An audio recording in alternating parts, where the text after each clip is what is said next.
She said, "Open relationships are normal now. Don't be insecure." After I found her messages, so I let her have her freedom and moved out quietly.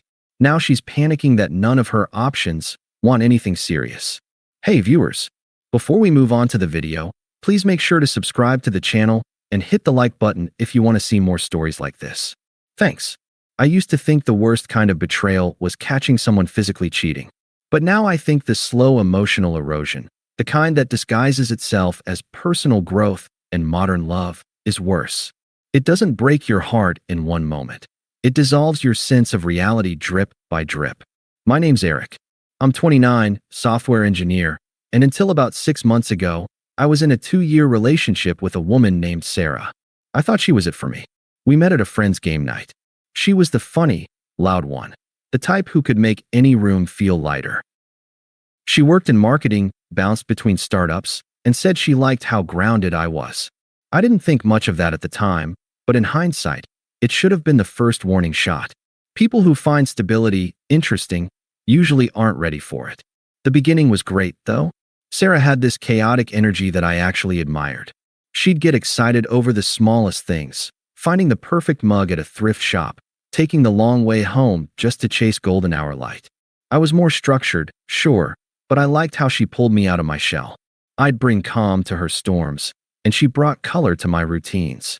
I helped her when she was between jobs, paid rent for 3 months, never made her feel bad about it. I built her a website when she wanted to freelance. Bought her a used camera when she said she wanted to try content creation. I wasn't just her boyfriend. I was her quiet safety net. And she always thanked me for it at first. Things shifted gradually. Maybe it was the algorithm feeding her those poly-mindset creators. Maybe it was her friend Kelsey, who treated every guy like an ATM with a pulse. Or maybe it was just who she always was under the surface. Whatever it was, it started with small comments. Monogamy is kind of a colonial concept when you think about it. You wouldn't get mad if I kissed someone at Burning Man, right? That's not real cheating. You don't own me, you know? At first, I'd laugh it off. But the jokes got sharper, more pointed. And then came the guilt tripping. Every time I voiced discomfort, I was being insecure or controlling. I wasn't even forbidding her from anything. I just asked questions. That alone was too much. The real moment of clarity came on a random Tuesday night. We were watching TV. She got up to take a shower, left her Apple Watch charging on the side table. A message lit up. "Still thinking about Saturday night? Winky face. You're unreal." From a guy named Travis. I didn't snoop. I didn't need to. That one message was enough. My stomach dropped. I paused the show and just sat there, staring at it. My ears started ringing. When she came out of the shower, wrapped in a towel, she saw me sitting there with her watch in my hand. "Who's Travis?" I asked. My voice wasn't angry, just numb. She blinked, towel tucked, arms crossed. "What are you doing going through my stuff?" I didn't. It lit up while I was sitting here. She scoffed and grabbed the watch from my hand like I'd stolen it. "Jesus, Eric, that's so invasive. He's just a friend." I didn't say anything. "You're being ridiculous." "What? I can't have guy friends now." "Friends don't text that kind of stuff," I said, still calm. She rolled her eyes and walked past me to the bedroom. "God, you're so insecure sometimes." I followed her. "Did you hook up with him?" She pulled on a t-shirt. "We hung out. It wasn't a big deal." "You cheated on me." I explored. "You and I are too rigid, Eric. You never want to talk about non-monogamy, even though I've brought it up like 10 times. You keep acting like this 1950s dad figure who owns me." I just stood there. She was pulling the floor out from under me and doing it like I was the problem. "I thought we were exclusive," I said. "You assumed." I was trying to expand the way we connect, and instead of being open-minded, you turn it into this morality play. "Seriously, open relationships are normal now. You sound like a dinosaur." I said nothing. The silence must have unnerved her because she suddenly got defensive. "I didn't lie to you. I just didn't feel the need to narrate every interaction I have. That's not cheating. That's me having agency." That word, agency, like sleeping with someone behind your partner's back, is a form of activism now. I went to bed without speaking again. She tried to cuddle. I turned away. That night, something in me turned off. No yelling. No slamming doors. I just stared at the ceiling and realized this wasn't my person. This wasn't even a relationship. It was emotional hostage-taking wrapped in buzzwords and gaslighting. The next morning, I made coffee. She was chirping about how we shouldn't let one disagreement ruin something beautiful. I nodded while drinking my mug. Inside, I was done. She left for work around 10. I called off sick. And then I got to work on me. By 2 p.m., I'd reserved a storage unit. By 5 p.m., I booked a short-term sublet across town. Over the next 2 days, while she was at work, I packed everything that was mine. Took my desk, my PC, clothes, books, guitar, everything. I even left the stuff I bought for her. She could keep it. The last thing I did before locking the door was leave a single note on the kitchen counter. You're free now. Just like you wanted. Don't contact me. Then I walked out and never looked back. The first few weeks were weirdly quiet. I thought I'd feel free. Instead, I felt like I'd stepped off a moving train. Everything was still. I didn't have Sarah's voice bouncing around the apartment. No sarcastic comments, no laughter, no TikToks blasting from the other room. Just me and a fold-out bed in a small rental with beige walls and silence. For a while, I kept waiting for the breakdown to hit. The one where I'd cry or scream or regret it. But it never came. I was heartbroken, yeah? But not because I missed her. I missed who I thought she was. There's a difference. In that silence, I started doing things I hadn't done in years. I reconnected with friends I hadn't seen since she called them boring. I went to the gym every morning. I took long walks without checking my phone. I opened a savings account just for myself. I started sleeping deeper. Better. The biggest change? I stopped second-guessing myself. Sarah used to make me feel like every boundary I had was an attack on her freedom. Like wanting exclusivity meant I was trying to cage her. Like wanting honesty meant I was trying to control her narrative. But now I was alone. And for the first time in 2 years, I felt sane. I didn't block her on everything. Just the main channels, phone, Instagram, email. I knew if she really wanted to get through, she'd find a way. And after 2 weeks of silence, she did. It started with a mutual friend texting me, "Hey, not taking sides, but Sarah's been spiraling. You okay?" I ignored it. 3 days later, I got an email from her personal account. Just the subject line was enough. "I miss you. Please read this." I didn't. 2 more emails came. Then a long message via Venmo, yeah. She literally sent $1 with a note. "I hate how things ended. Can we talk?" I refunded it without replying. That's when the tone shifted. A week after the Venmo stunt, I got a call from an unknown number. I didn't answer. Then a text came in. "Hey, it's Sarah's friend Tasha. She's not doing great. She really just wants closure. Could you meet her, even just once?" Closure. Funny how people want closure when they realize the door actually locked behind them. I didn't respond. But the updates started trickling in, not from Sarah, but from the world we used to share. A guy from our old friend group messaged me randomly. "Dude, Travis? The guy she messed around with? Total clown." She went all in, and he ghosted her after a week. Another message, a few days later, from someone I barely knew. "Not sure if you care, but Sarah's blowing up her friend group. Everyone's kinda over her drama." I didn't reply to any of them, but I won't lie, reading those messages felt validating. Apparently, after I left, she tried turning the tables. Told everyone I was emotionally repressive, that I abandoned her because I couldn't handle a strong woman with options. But the thing is, people saw right through it. Especially when she started crying on Instagram about men being trash while thirst trapping in the same post. Her follower count dipped. Her group chats went quiet. Travis never became her boyfriend. He told people she was too intense. The other guys she lined up? All fizzled. One of them had a girlfriend and just wanted a fling. Another one never showed up for the date. She went from being liberated and exploring to accidentally single and confused in under a month. That's when the desperation really kicked in. One evening, I walked into my building's lobby, and there she was. Sarah. Standing by the elevator in a hoodie, arms crossed, like she hadn't blown up our entire relationship just 6 weeks earlier. She looked smaller somehow, less confident. Or maybe I was just seeing clearly now. "Hey," she said. I didn't say anything. I didn't know how else to get through to you. You blocked me everywhere. I did. She hesitated. "I didn't expect you to disappear like that." I raised an eyebrow. "You told me open relationships were normal. I gave you what you wanted, freedom." She flinched a little. "I was wrong, okay? I was trying to figure myself out. I didn't mean to hurt you. You weren't figuring anything out. You were stringing me along while you chased attention. That's not fair, she snapped, but her voice cracked. No, I said, calm as ever. What wasn't fair was asking for loyalty while planning your exits. She looked down. I miss you, she whispered. Everything's so empty now. I nodded. Yeah, that happens when you burn bridges before you know how to swim. She looked like she might cry. I didn't care. You don't even want to hear me out, she asked. I did hear you out. That night you said I was controlling, insecure, and outdated. That was the last conversation we needed to have. She stared at me like she didn't recognize me. Maybe she didn't. Maybe for the first time, she was seeing me not as the quiet guy who'd do anything to keep her happy, but as someone who finally realized he deserved better. You're really not coming back, are you? No, I said. And you're not either. Then I walked past her, hit the elevator button, and didn't look back. After that lobby encounter, I expected her to take the hint. She didn't. A week later, my email inbox blew up again. Not just from Sarah, from her mother.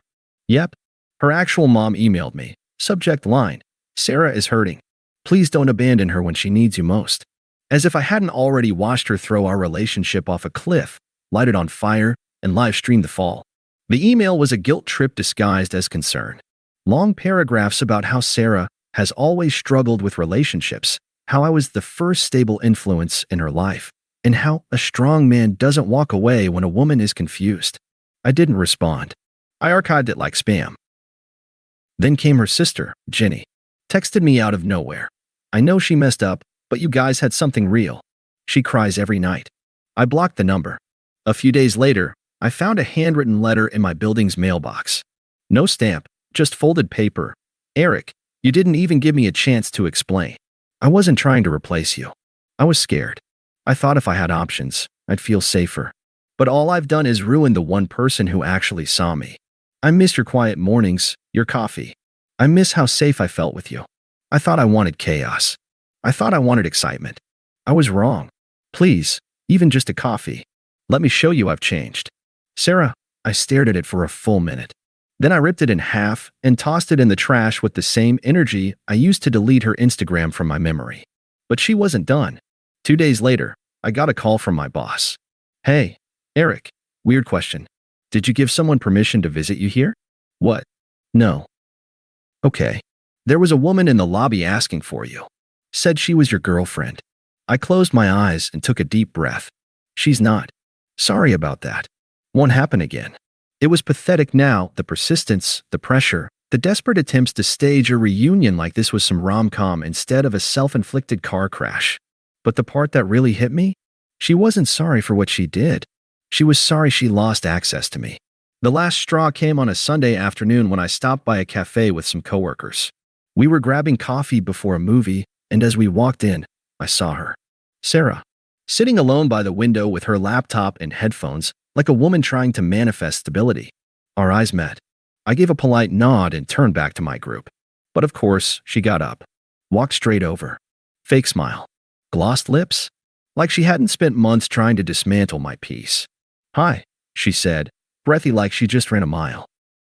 Hey, I said, flat and emotionless. She looked past me at my friends. One of them was a woman, a new hire from our dev team. Sarah's eyes narrowed just for a split second. Can we talk? Please. I stepped aside with her, just enough to keep it civil, but far enough that I could walk away at any second. She folded her arms and looked up at me, like she still thought she had leverage. I know you hate me right now. I don't, I said. You're just not part of my life anymore. She blinked. That got her. You really think I'm some monster, don't you? No. I think you're selfish and impulsive and incredibly good at dressing up betrayal in intellectual language to avoid accountability. Wow. Her jaw clenched. You really don't believe in forgiveness? I believe in it. I just don't believe in recycling red flags. She scoffed. You think you're better than me now? No, I said. I know I am. There it was, the shift.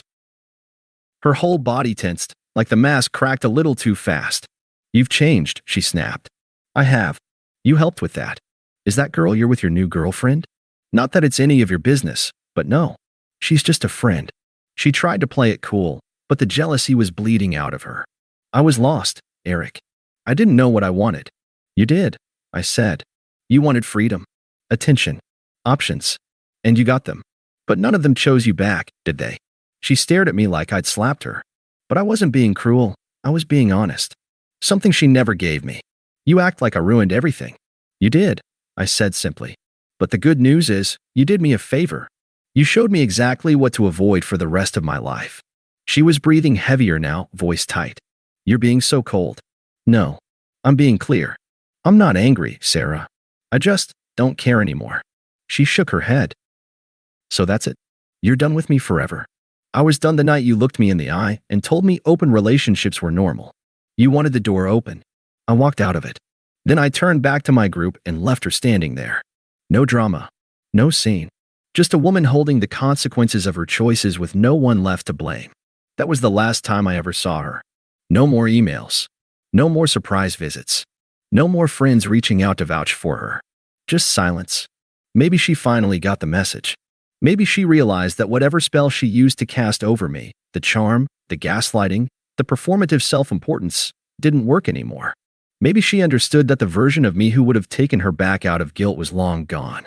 Or maybe, like every option she chased, she just got bored once she realized there was no attention left to harvest. I never really cared to find out. In the months that followed, life got better, not overnight, but steadily. Quietly. I got promoted at work. Started leading a new product team. Picked up a new hobby. Boxing. There was something therapeutic about hitting a heavy bag in complete silence. No words. No debates. No manipulation. Just release. I moved into a new place. Bigger kitchen. Better light. No ghosts. And yeah, I started dating again. Carefully. Slowly. No rushing. No desperation. Just seeing people for who they really are, not who I wanted them to be. One of them, a woman named Leah, is still around. We're not in a hurry to label anything, but she's the most emotionally grounded person I've met in years. She listens more than she talks. She asks questions, not accusations. When I told her about my past with Sarah, she didn't flinch. She just said, "Well, it sounds like you finally chose yourself." She was right. It's not about replacing Sarah. It's about removing the version of me that tolerated Sarah. The part of me that mistook gaslighting for communication. That confused chaos with passion. That believed loyalty meant waiting around while someone decided whether or not I was enough. That guy's gone. And good riddance. A few weeks ago, I was invited to a mutual friend's engagement party, someone from the old friend group Sarah and I used to hang out with. I almost didn't go, but in the end, I decided I had nothing to hide from. Besides, Leah came with me. It was a backyard event. Music, string lights, people laughing. We mingled, drank wine, talked to old acquaintances who, surprisingly, didn't mention Sarah at all. It was like she'd evaporated from the collective memory. Until she showed up. Yeah, she came late. Alone. Her hair was shorter. Her makeup heavier. Her smile fake. Not that bright, real one I used to love. This one didn't reach her eyes. She was trying. Trying to look unbothered, happy, content. But it wasn't working. She spotted me across the lawn. Her expression froze when she saw Leah. Leah had her arm casually around my waist, listening to me tell a dumb story about an office coffee machine war. She laughed at the punchline just as Sarah stopped walking. And I kid you not, Sarah turned around and walked the other way. She didn't say hi, didn't wave, didn't make a scene, just turned, slowly, and left. That was the moment I knew it was over. Not just the relationship, but the power she thought she had. The emotional leverage. The guilt. The way she used to make me feel like I owed her my silence while she figured herself out. No more.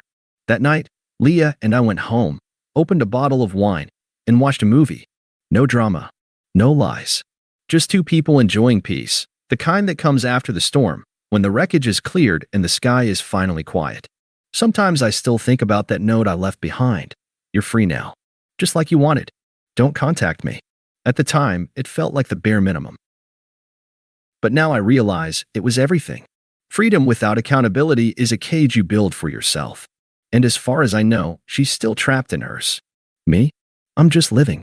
Thanks for watching. Make sure to subscribe to the channel and hit the like button.